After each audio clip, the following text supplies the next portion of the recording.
do Apocalipse. Hoje, capítulo 17, nós iniciamos essa parte muito importante, já prenunciada em tantos capítulos.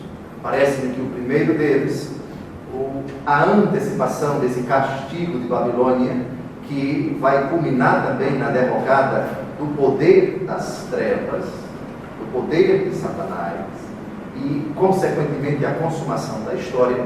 Lá no capítulo 12, com a luta entre Miguel e seus comandados de um lado e o dragão e os seus sequazes do outro lado, já não se encontrou lugar no céu para eles. Ora, se não há lugar no céu para eles, então eu vou partir para a terra. E partiu furioso, porque sabia que pouco tempo restava. O mal que Satanás fez agora vai chegar ao seu fim. Mas primeiro, Babilônia vai ser castigada. A punição definitiva, o julgamento do poder das trevas vai ser já no finalzinho do livro do Apocalipse. De que trata o capítulo 17? Trata do castigo de Babilônia.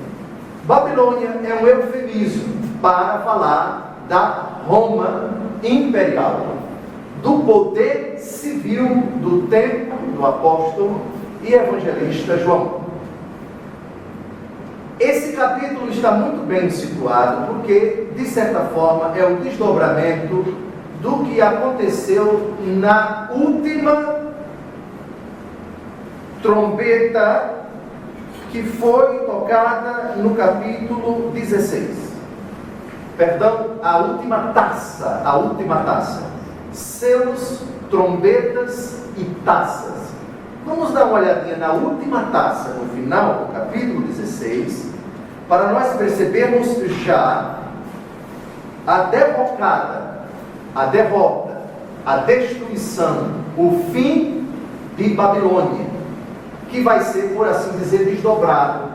É o capítulo que vai narrar com detalhes o que acontece com o derramamento da última taça. Versículo 17, capítulo 16.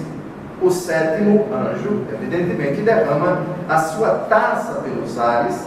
Sai do templo uma grande voz do trono que dizia: está pronto.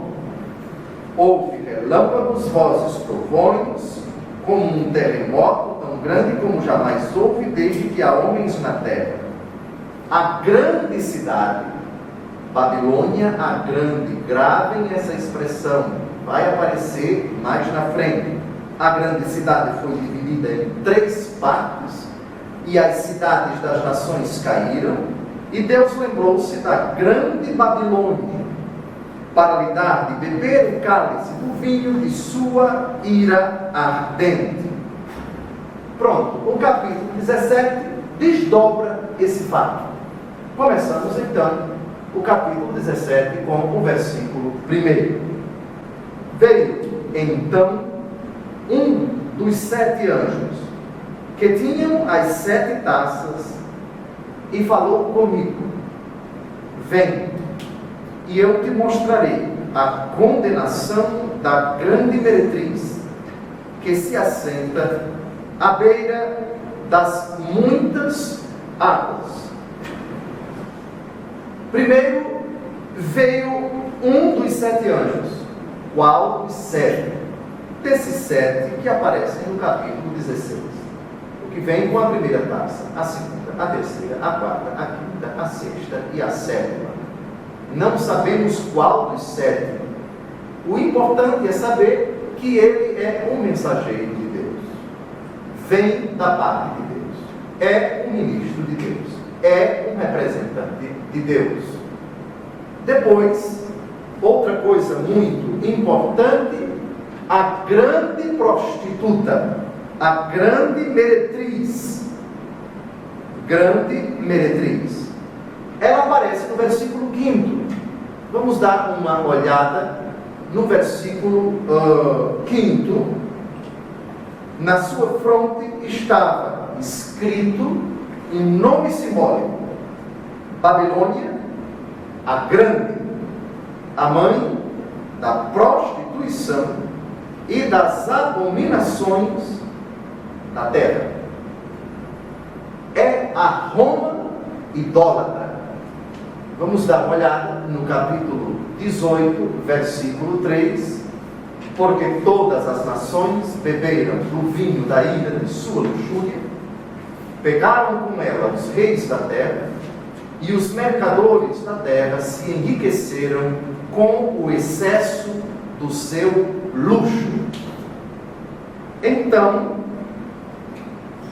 o versículo 1, na voz do anjo, trata da condenação de Roma, do Império Romano, cuja capital se chamava Roma. Outro aspecto importante desse versículo: ela se assenta à beira das muitas águas. Muitas águas. Mas, Dom José, a cidade de Roma é cortada por um rio, e um rio até pequenininho, um rio até muito estreito em comparação com os nossos aqui do Brasil, Rio Tietê, Rio São Francisco, Rio Amazonas. Quem vai à cidade de Roma diz: mas isso daqui é nada comparado com os rios do Brasil. Porque então o versículo 1 diz que a grande meretriz se assenta à beira das muitas águas. Essas muitas águas são simbólicas. Vamos ao versículo 15, porque nós temos a explicação dessas muitas águas, dessas águas copiosas. O anjo me disse: as águas que viste, à beira das quais a prostituta se assenta, são povos e multidões, nações e línguas. Repare, nós estamos num livro carregado, cheio de simbolismo. É a palavra-chave: simbolismo, lá no comecinho do capítulo 1. Então, não se trata aqui nem de um mar, até porque Roma está a 50 quilômetros ou 60 quilômetros do mar. Hóstia de Lido, onde fica, aliás, o aeroporto intercontinental da Leonardo da Vinci, é outra cidade. Roma não tem praia, Roma não tem lago, Roma só tem um rio, o rio Tibre, ou rio Tevere, em italiano, o Tibre. Portanto, aqui não se trata de nenhum dado geográfico que existiu ou que vai existir. Aqui é simbolismo. São povos e multidões, nações e línguas. Muito bem. Versículo 2, com a qual, lembrando ainda o versículo 1, a grande meretriz que se assenta à beira das muitas águas, continuando, com a qual se contaminaram os reis da terra. Ela inebriou os habitantes da terra com o vinho de sua luxúria. É próprio da prostituta que está se embriagando seduzir os homens para dormir com ela. E isso se faz ordinariamente com, digamos assim, com o jogo erótico, que inclui, por vezes, já que se trata de uma mulher que está bêbada, que está embriagada, embriagar aqueles que vão cair nos seus braços, aqueles que vão dormir com ela. Roma, o Império Romano, exercia esse poder tremendo. Primeiro, convidava os povos que estavam para serem invadidos para uma aliança. Faça uma aliança conosco. Nós temos o nosso exército, está pronto para invadir a sua terra. Se você se recusar, nós vamos invadir. Então é preferível que vocês façam uma aliança conosco. Nós vamos mandar aí, as regras serão nossas, e nós vamos deixar vocês em paz, contanto que vocês obedeçam, contanto que vocês paguem os impostos, contanto que vocês, enfim, a famosa Pax Romana, ou seja, faça aquilo que eu quero, não resista, não faça nenhum tipo de reação, de rebelião, e ponto final. E muitos povos acabaram sucumbindo dessa forma. Então só havia duas maneiras de se estender o império. Roma teve a origem ali na terra dos etruscos, 753 a.C., com Rômulo e Remo, e foi crescendo paulatinamente. Não se tornou esse império algo gigantesco que dominou, que tinha toda a Europa, o norte da África e parte da Ásia, por acaso. As conquistas aconteciam, seja pelo convencimento na marra, isto é, na guerra, ou então, vamos fazer alguma coisa. Nós vamos invadir a sua terra, isso daí vai ser nosso. Você só tem duas alternativas: ou faz aliança conosco, ou, do contrário, vai na marra mesmo. Pois bem, aí está, se contaminaram os reis da terra. Ela inebriou os habitantes da terra com o vinho da sua luxúria. Os reis da terra, trata-se aqui dos reis sujeitos a Roma. Na linguagem dos profetas, a prostituição designa, de tudo, as corrupções religiosas da idolatria, geradora de toda espécie de depravações morais. Fez aliança com Roma, está sujeito a Roma, então agora vai ter que acreditar nos deuses de Roma e vai ter que admitir os costumes romanos, costumes pagãos. A depravação moral, a licenciosidade de costumes e tudo aquilo que vocês já sabem da história. Então, era um contágio, uma contaminação necessária. Pensemos os povos da Britânia. Hoje, Reino Unido, Inglaterra, Escócia, Irlanda do Norte, Irlanda do Sul, foi invadido. Os costumes daqueles povos acabaram sendo os costumes dos romanos. Idem, todos os territórios que pertencem à atual Europa. Idem, norte da África. Idem, Ásia. É uma contaminação de religião e de costumes. Aliás, as duas coisas andam sempre unidas. Três, eu diria. Três: governo, religião e costumes. Lembrem-se que essa distinção entre Estado, que nem existia naquele tempo, Estado e religião, é uma coisa relativamente recente na história da humanidade. Havia uma interação tremenda entre deuses, imperadores, oficiais, corte e o povo, exército, etc. Tudo estava impregnado de política, de religião e de política. E isso repercutia tremendamente em todos os âmbitos da convivência dos que integravam o império. Vamos dar uma olhada no capítulo 51, versículo 7 do profeta Jeremias. Aqui vocês vão entender por que Roma é chamada de Babilônia.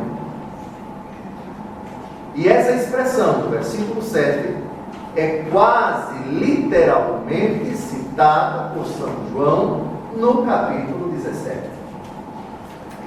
O Império Babilônio do Antigo Testamento é como que personificado no Império Romano. É como se São João visse os males que o Império Babilônio no Antigo Testamento fez a Israel. Ele vislumbrasse Roma fazendo com os cristãos. Jeremias 51, versículo 7.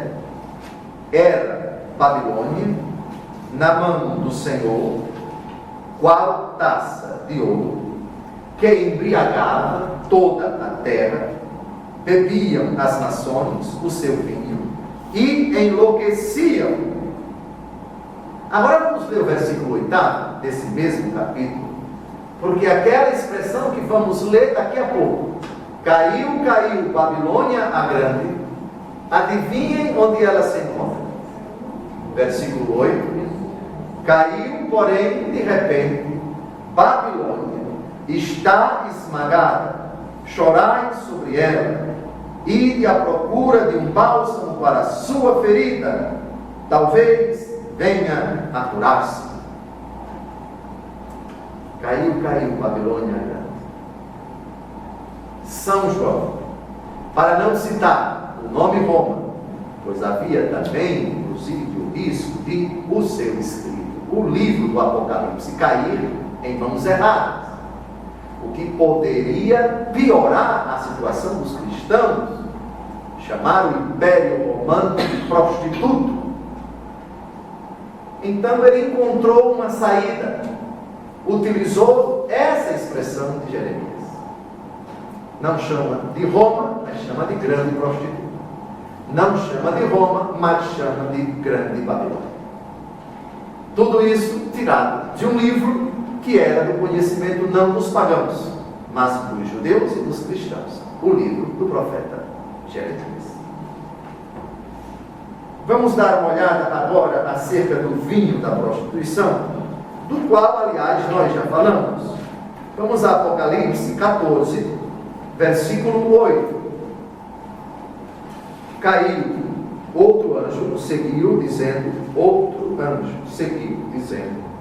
caiu a grande Babilônia, por ter dado de beber a todas as nações do vinho da sua imundícia desenfreada. O que uma pessoa alcoolizada, embriagada faz, convidando os outros a beber, para também ficarem embriagados fora de si, é uma imagem que São João utilizou para descrever a relação de dependência dos povos vencidos, invadidos, subjugados pelo Império Romano e o mesmo Império. A maneira de uma prostituta louca, ensandecida, embriagada, bêbada, que quase que força aqueles que estão perto dela a beber, a se embriagar. Muito bem.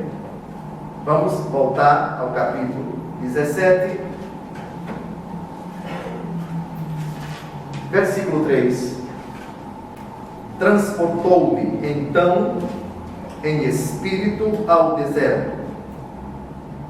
Eu vi uma mulher assentada em cima de uma fera escarlate, cheia de nomes blasfematórios, com 7 cabeças e 10 chifres.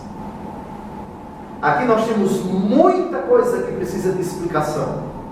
A primeira, o deserto. A segunda, a mulher. A terceira, a fera. A quarta, os nomes blasfematórios. Depois, as 7 cabeças. E depois, os 10 chifres. Mas, como já estamos no capítulo 17, já vimos muita coisa. Muitas dessas imagens são recorrentes, ou seja, já apareceram. Então vai ficar mais fácil a explicação. Primeiro, deserto. Ganhará uma passagem para Maceió a pé. Quem lembrar agora, quando foi que apareceu o deserto? Lá atrás.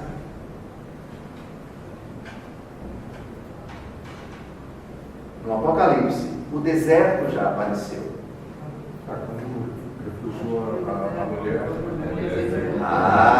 Lembrou bem, no capítulo 12. No capítulo 12, a mulher vestida de sol, coroada de estrelas, tendo a lua debaixo dos pés, estava para dar à luz. O menino, o dragão, se colocou diante dela, mas o Senhor Deus a levou para o deserto. Muito bem, onde ela foi alimentada por 1260 dias, e nasceu a criança, o varão, que vai reger todas as nações com cetro de ferro, etc. Bem lembrado, bem lembrado. O deserto é o lugar também da provação. Jesus foi para o deserto, onde passou 40 dias e 40 noites sem comer e sem beber. O deserto é o lugar da provação, a presença do demônio. se manifestou depois desse período de 40 dias. Jesus foi ao encalço do demônio, lá na casa dele, por assim dizer. Então, o deserto é a habitação de animais impuros. É símbolo da impureza. É símbolo da hostilidade a Deus. Foi transportado em espírito ao deserto. Aqui temos um outro êxtase. É como se São João, apóstolo e evangelista, saísse de um lugar estático para outra cena, um outro lugar. Obviamente que São João, enquanto teve essa experiência, o seu corpo, muito provavelmente, permaneceu no mesmo lugar. Lembre-se, ele não foi transportado em corpo. Olhem o texto. Foi transportado em espírito. Como que ele saiu de si? Ele teve uma experiência de uma realidade que não era aquela topográfica, geográfica, na qual ele se encontrava, o seu corpo. Está claro? O êxtase permite isto. Muito bem. Depois de termos falado do deserto, vamos agora à fera escarlate. Fera escarlate. Fera. Essa figura já apareceu no capítulo 13. Aquela que se colocou no mar. Vamos dar uma olhada no primeiro versículo do capítulo 13. Esta velha conhecida. Vi então, Apocalipse 13, versículo 1. Vi então levantar-se do mar uma fera que tinha 10 chifres e 7 cabeças. Sobre os chifres 10 diademas, e nas suas cabeças nomes blasfematórios. Muito bem.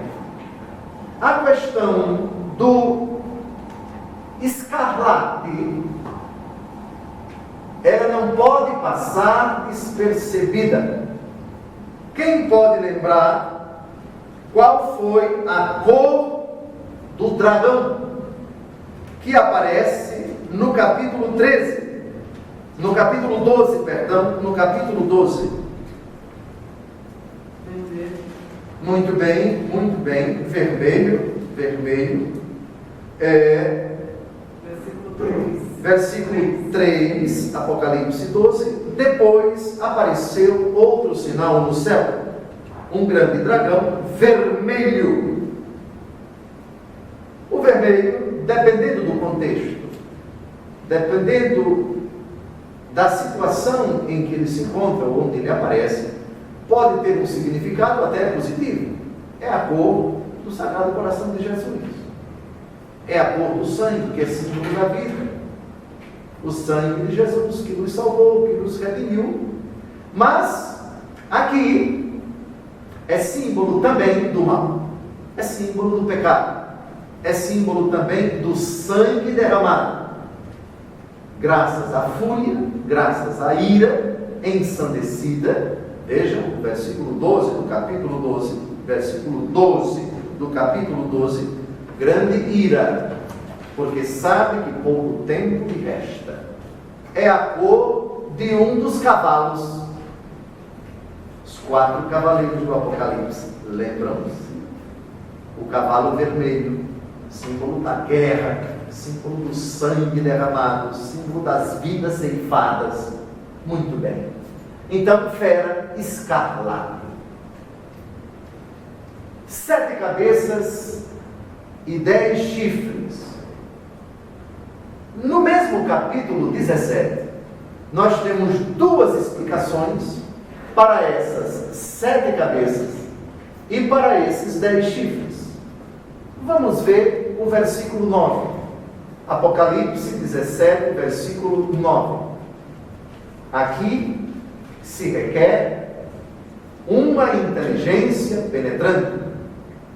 As 7 cabeças são 7 montanhas sobre as quais se assenta a mulher.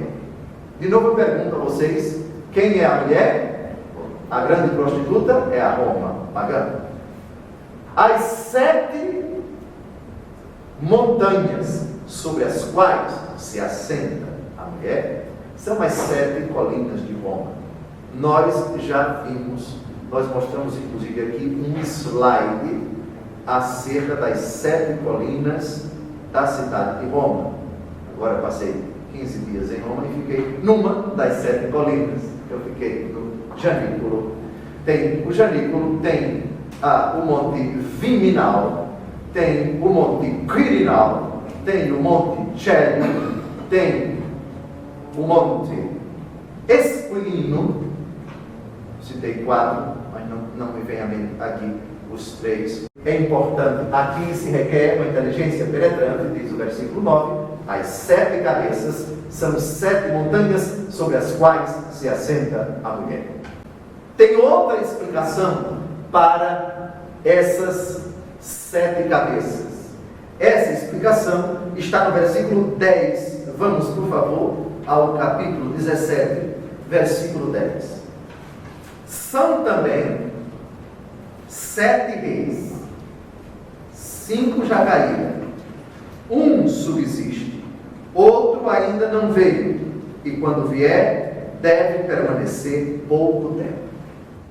Parece também que nós já vimos aqui um outro slide sobre os 7 imperadores a contar após a morte de Nero.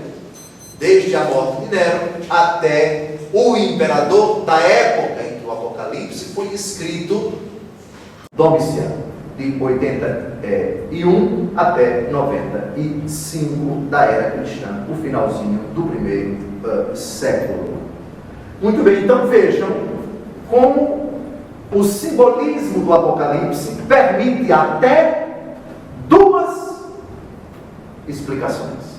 Vamos ler de novo os versículos 9 e 10, acerca das 7 cabeças. Aqui se requer uma inteligência penetrante.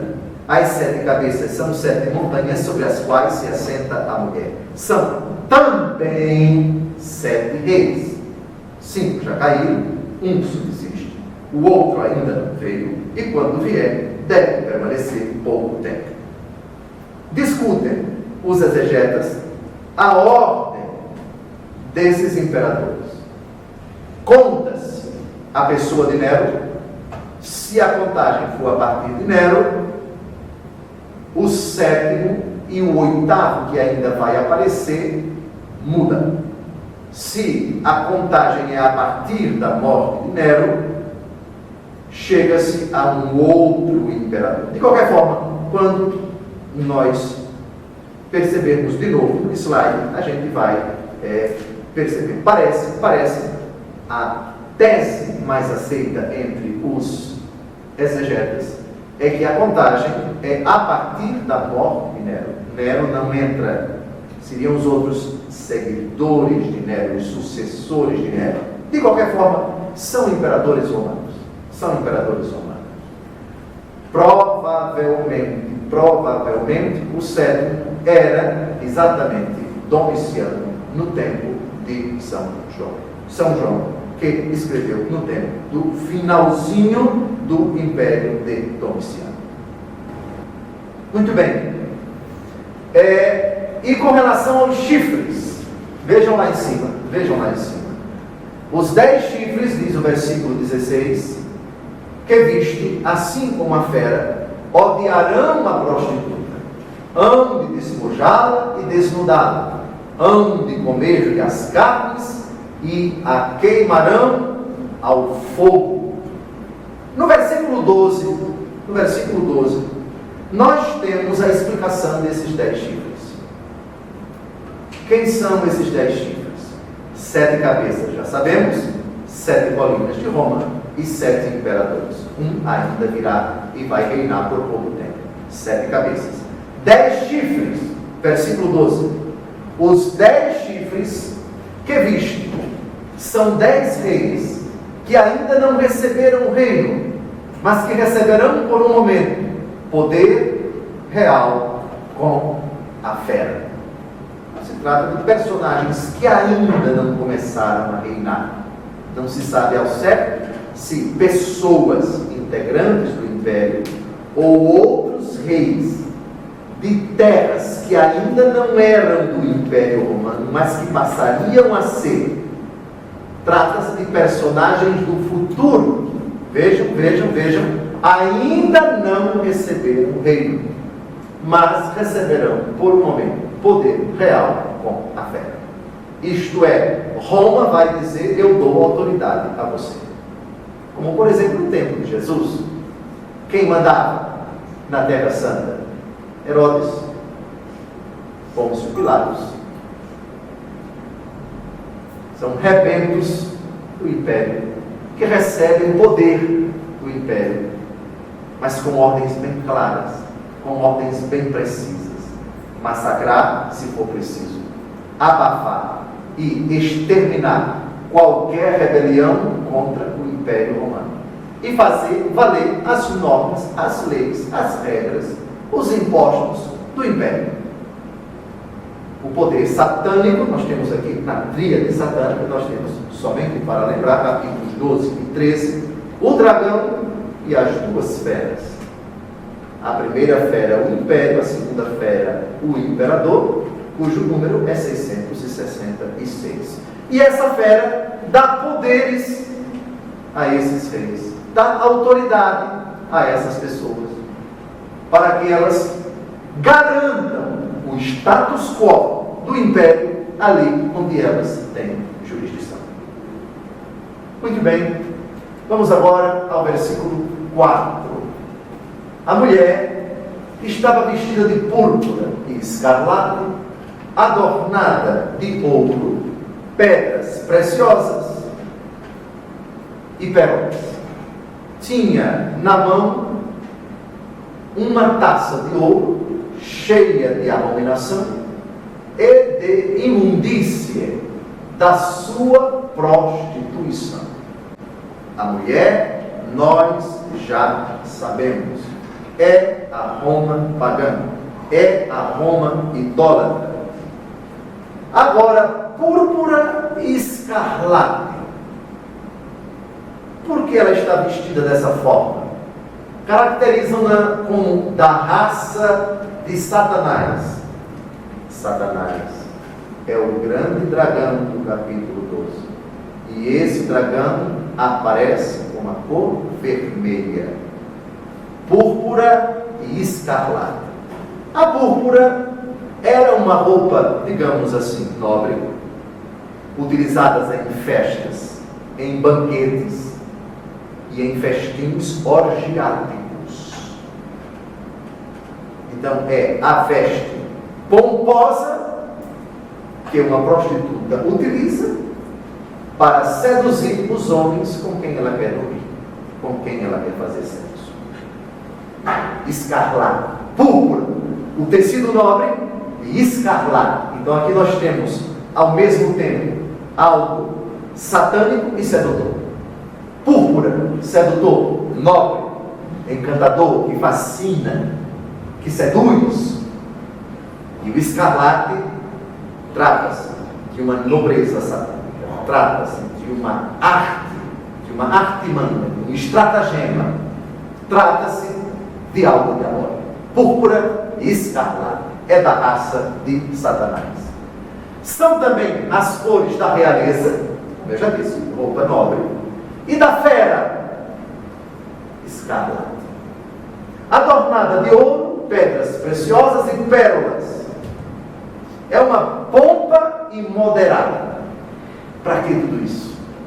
Que exagero! Chega a ser até uma ostentação agressiva.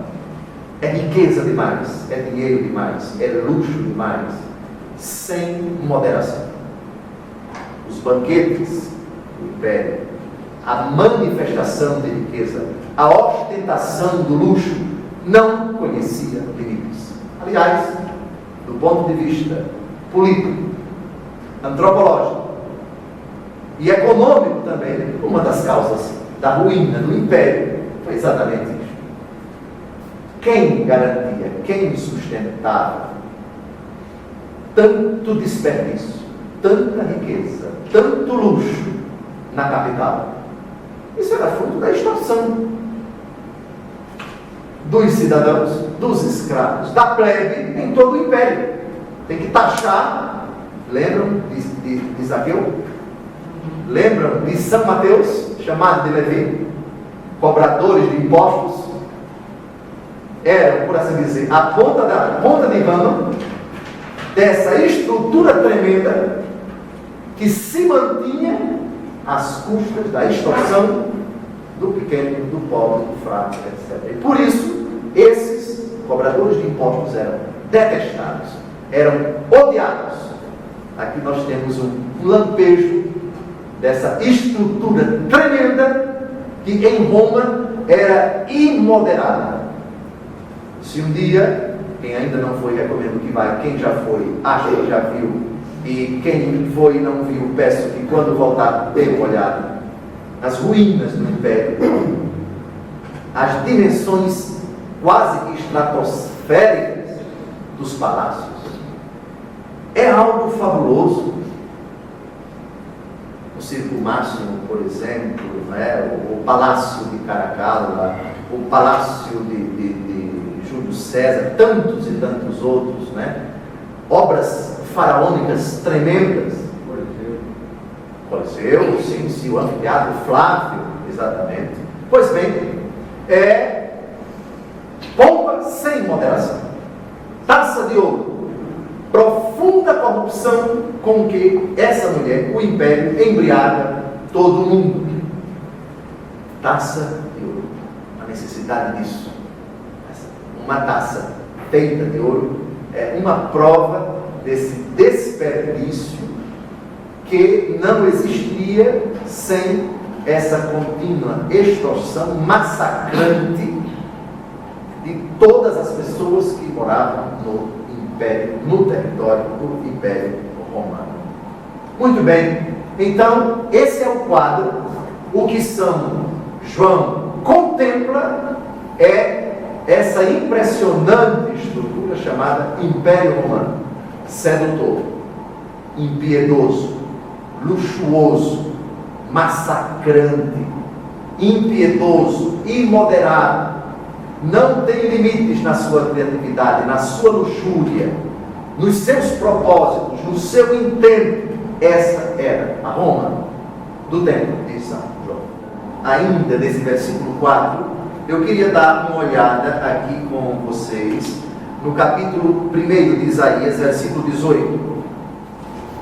Mas, Dom José, eu já estou lendo aqui esse versículo e queria ver qual é a relação com Apocalipse 17:4. Tem uma palavrinha que aparece em Isaías, capítulo 1, versículo 18, e que aparece em Apocalipse 17:4. Aqui a gente vai entender por quê esta mulher aparece vestida de escarlate. A explicação primeira eu já dei. Pois bem, justifiquemo-nos, diz o Senhor, se vossos pecados forem escarlates, tornar-se-ão brancos como a neve. Se forem vermelhos como a púrpura, ficarão brancos como a lã. Olha a surpresa. Adivinhem. A mulher que está a serviço do dragão vermelho está vestida de quê? Púrpura e escarlate. Em Isaías 1:18, essas cores estão associadas ao pecado.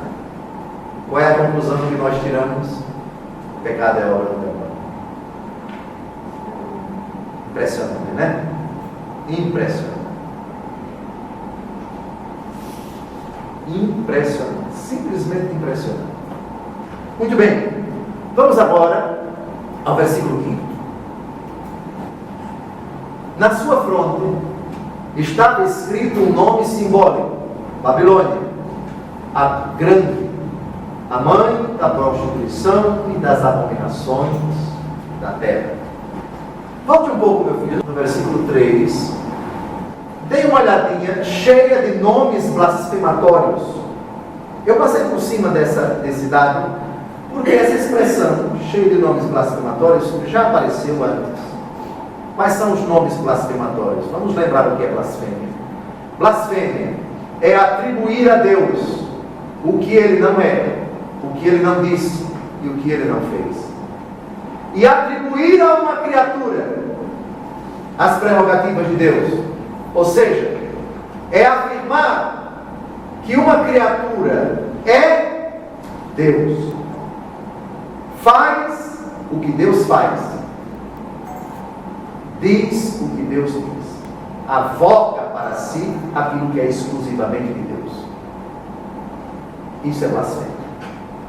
Ó Roma divina, ó divino César. César é Deus, César é eterno, César é onipotente, César é onipresente, César é onisciente. Qualquer atributo divino aplicado ao imperador, aplicado à grande prostituta Roma, aplicado a alguma instituição humana, isso é um nome blasfematório. Isso é um nome blasfematório. Isso é blasfêmia. Volte agora, meu filho, para o versículo 5, Tiago. Muito bem. Na sua fronte estava escrito um nome simbólico: Babilônia a Grande, a mãe da prostituição e das abominações da terra. Sobre isso, vamos a Jeremias capítulo 50, versículo 12. Olha que interessante. Ficará coberta de confusão a vossa mãe, aquela que vos gerou corará de vergonha. Ela é colocada no último lugar das nações, porque não é senão deserto, desolado e pantanoso. De quem está tratando aqui o profeta? Dê uma olhada no título desse capítulo. Dê uma olhada no título desse capítulo. É um oráculo contra quem? Contra a Babilônia. A Babilônia do seu tempo. Então vejam. Babilônia a Grande, a mãe da prostituição e das abominações da terra. Mãe, é ela quem gera na prostituição. É dela que parte toda a depravação da terra. Então, uma expressão que não é nova. São João conhece muito bem o Antigo Testamento e aqui utiliza uma expressão que aparece em Jeremias, capítulo 50, versículo 12. Muito bem, então ela tem um nome. Ela tem um nome escrito na sua fronte. Vamos colocar aqui na linguagem popular, na testa, na fronte. Versículo 6. Vi que a mulher estava ébria do sangue dos santos e do sangue dos mártires de Jesus. E esta visão encheu-me de espanto. Aqui nós temos uma descrição dramática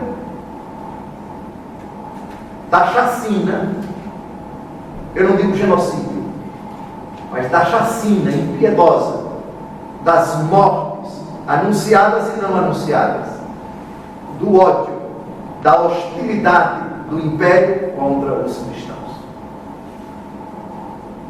Era algo, diríamos hoje, numa linguagem nossa, pessoal.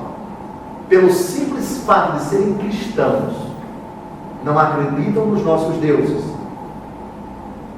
não aceitam nossos costumes, devem ser perseguidos, devem ser dizimados. É uma classe, uma categoria de pessoas que precisa ser varrida da face da terra. A mulher é embriagada no sangue dos santos. Um passeio sem muito compromisso, mas com um interesse cristão, nas ruas de Roma, não deixa de surpreender pela quantidade inimaginável de igrejas nessa cidade. É uma cidade moderna, grande, como tantas outras capitais de tantos outros países da Europa e do resto do mundo. Mas, puxa vida, ali tem uma igreja, ali tem outra. Entre E procure saber por que aquela igreja foi edificada. Aqui sucumbiu o mártir tal. Ali São Sebastião. Ali Santa Inês. Vem a Piazza Navona, belíssima praça, lá da igreja. Santa Inês, Magnese e Nápoles. Santa Inês, a Santinha, morreu ali. E ali foi edificada uma belíssima igreja, colada, aliás, com a embaixada do Brasil junto ao governo italiano. Acolá, aquele outro mártir, acolá, aquele outro mártir, e assim por diante. Sangue, não somente no Coliseu, mortos, sumariamente crucificados à margem das vias, via Ápia, via Aurélia Antiga, via o sangue dos mártires presente em toda a cidade de Roma e também em todo o império. Ébria do sangue dos santos e do sangue dos mártires de Jesus, e isso me encheu de espanto. Talvez aqui São João tenha tido uma visão da quantidade de cristãos já mortos e que ainda haveriam de sucumbir graças à fúria desse império. Esta visão encheu-me de espanto. Aqui a gente silencia o que ele terá visto, além dessa imagem.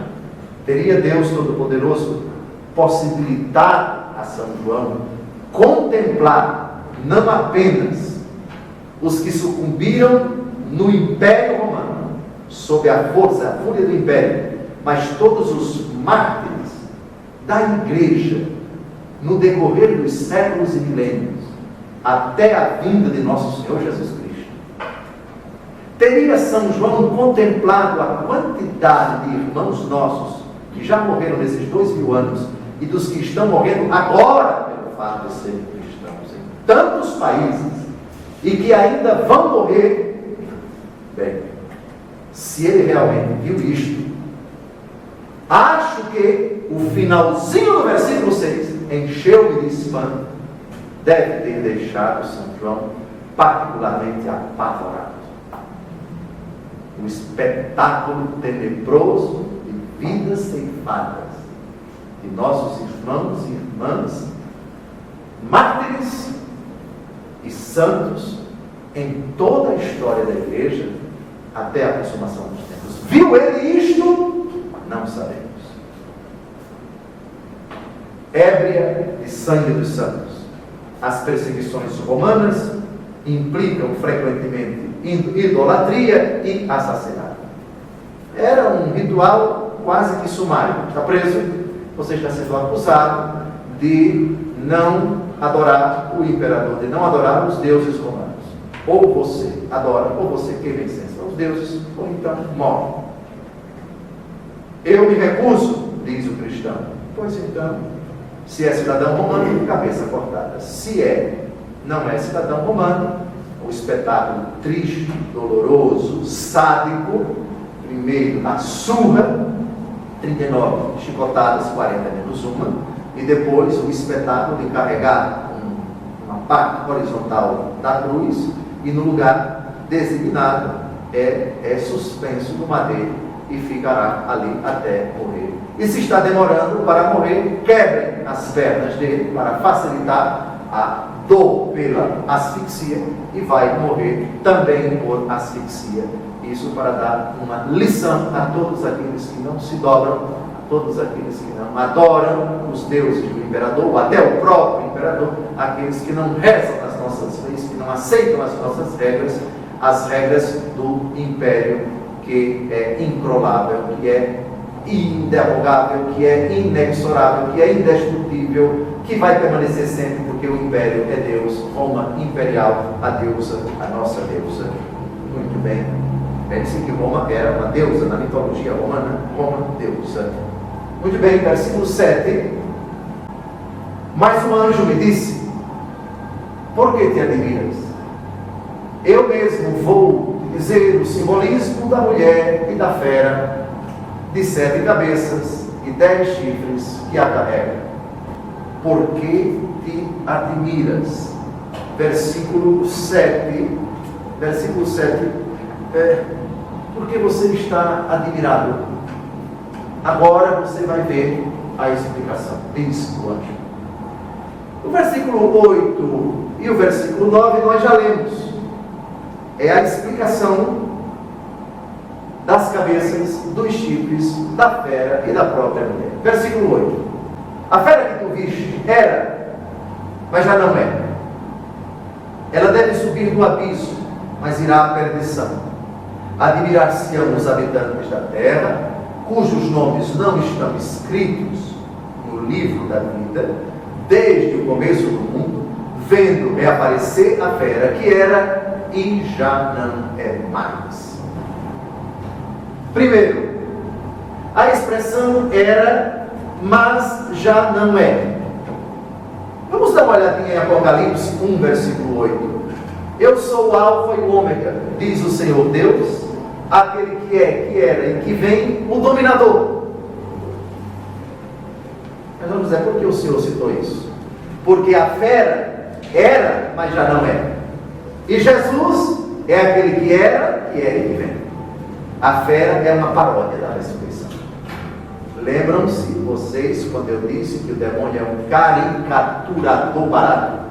O demônio é um imitador barato. Ele tenta se passar por Deus. Ele tenta mostrar às pessoas que é Deus. Ele quer se colocar no lugar de Deus na nossa vida. Ele quer deslocar Deus do centro da nossa vida, do sentido, da razão da nossa vida. E ele quer se colocar no lugar de Deus.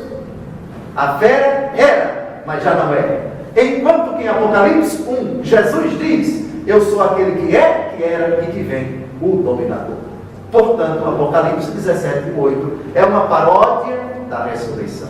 A fera perdeu o seu caráter perseguidor, mas vai encontrá-lo. Parece, dizem alguns exegetas, que São João aqui se refere àquela lenda que existia no tempo dele, ano 95, 96, por aí. Pensava-se que Nero, que havia sido morto no seu reinado, acabou no ano 64, se não me engano, 64, 65 ou 66, por aí, no máximo 66, uns sustentam 67, bem, essa diferença, mas foi entre 64 e 67, fim do reinado de Nero. Pela crueldade de Nero, pela perversidade dele, por ele ser tão temido, tão odiado, e por ter exercido com tanto furor o seu reinado, pensava-se que ele um dia iria voltar, ele se reencarnaria em, a mentalidade da reencarnação era creditada pelo povo romano pagão. Pensava-se que ele ia voltar. Ele era, mas já não é. Ele era imperador, já não é porque está morto, mas ele vai voltar. Será que essa frase se refere a essa lenda que era muito divulgada, que corria, por assim dizer, em todo o império? Domiciano vai morrer, mas vai vir um outro. Será que esse outro é Nero? É encarnado? Ninguém sabe. O fato é que a fera era e já não é mais. Paródia da ressurreição. Versículo 9, e com ele a gente termina o nosso encontro hoje. Aqui se requer uma inteligência penetrante. As 7 cabeças são 7 montanhas sobre as quais se assenta a mulher. Já sabemos quem são essas 7 montanhas, as 7 colunas de Roma. Penetrante. A explicação permanece prudentemente alegórica. A alusão às 7 colinas da Roma pagã é evidente aqui. De novo, o Wellington vai colocar um slide com as 7 colinas de Roma. Menos clara é a alusão aos imperadores romanos. Não sabemos identificá-los com certeza. Aqui, de novo, o Wellington na edição vai colocar aqueles imperadores que já mostramos em encontros passados. Parece que uma série de imperadores tenha sido reduzida artificialmente ao número 7. O imperador que ainda existia no tempo de São João seria Domiciano ou Vespasiano, segundo outros. A posição mais aceita entre os exegetas é que se trata realmente de Domiciano. Versículo 10, são também 7 reis, 5 já caíram, um subsiste, o outro ainda não veio, e quando vier, deve permanecer pouco tempo. Duas explicações para as cabeças de que fala o versículo 8º. Com isso, nós encerramos o nosso encontro. No próximo, retomaremos os versículos 11 até o versículo...